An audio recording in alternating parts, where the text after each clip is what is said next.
उन कपड़ों को क्यों संभाल के नहीं रखना चाहिए जो आपको फिट नहीं आ रहे हैं। उन कपड़ों को संभाल के रखने से आपको मोटिवेशन नहीं बल्कि ये आपको और ज़्यादा स्ट्रेस देंगे और आप खुद के बारे में मंफी सोचना शुरू कर देंगे और सारी मोटिवेशन ख़त्म। और सबसे बढ़कर ये कि ऐसा करने से आप अपनी बॉडी को एक्सेप्ट नहीं करेंगे।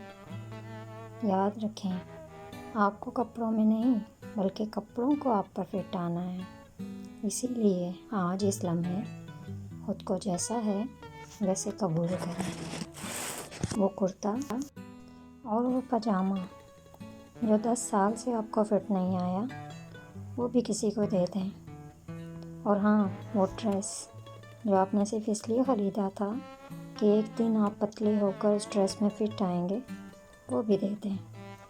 अगली बार जब आईना देखें तो उसमें खुद को मलामत करने की बजाय खुद को कबूल करें और हमेशा ये आदत बना लें कि आपने ना सिर्फ अपनी बॉडी को सराहना है बल्कि आपने हमेशा इसकी सपोर्ट में रहना है।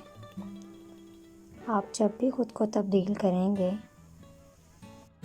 तो सिर्फ अपनी सोच को तब्दील करेंगे। याद रखें, जब भी आपको कपड़े फिट नहीं आ रहे तो आप खुद को नहीं, उन कपड़ों को बाहर में डालें।